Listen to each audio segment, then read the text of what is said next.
This video is going to show you how to submit your ultrasound exams for QA.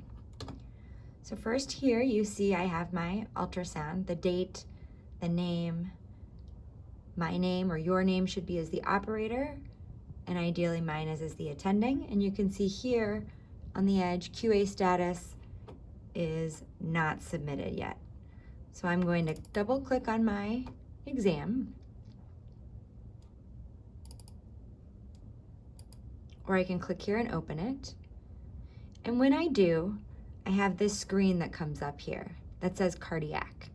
The machine knows that I've done a cardiac exam. So I'm gonna go through and fill this out. Here are my images down here that I can look at. These are just test images, so there are no pictures here. But I did this in the cardiac probe, so it knows it's a cardiac exam. So I'm gonna go through and fill out this form, educational, of course, if the patient was hypotensive and you did it for that reason, you would click as such. For my views, I'm gonna say, did I do the subcostal, the parasternal long, parasternal short, IVC, apical 4, you could choose adequate, limited, or not obtained. And then down here, we're gonna have findings. You can fill out what you can, and if it's not applicable, I would just skip it. So pericardial effusion, we'll say was absent. We'll skip this because it wasn't present. We'll skip this. Global ventricular function, we'll say normal. Maybe you didn't get a good view of the right ventricle, so you can skip it. Or maybe you did and you hit normal, but you couldn't really tell about RV strain. If you didn't do the aorta, skip that. IVC.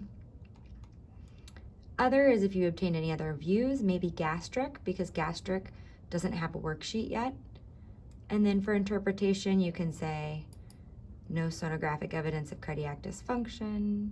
If it's normal, no sonographic evidence of pericardial effusion, or whatever else you might have found.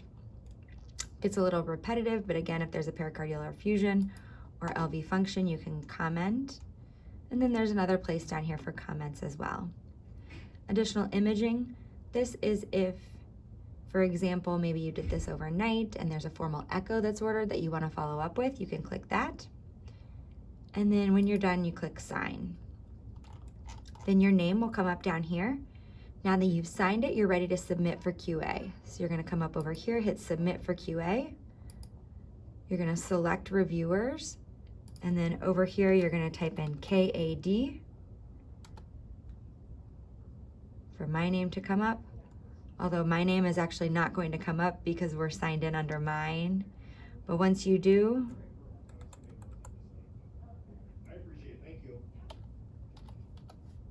we'll select Jen Benayan maybe, but you would select me, of course. But once my name comes up, Rachel Kadar, you would hit select, and then you'll see my name over here, Rachel Kadar, and then you'll click OK. And then up here you can see it says QA complete because you filled out your form and then you submitted it for review. Thank you.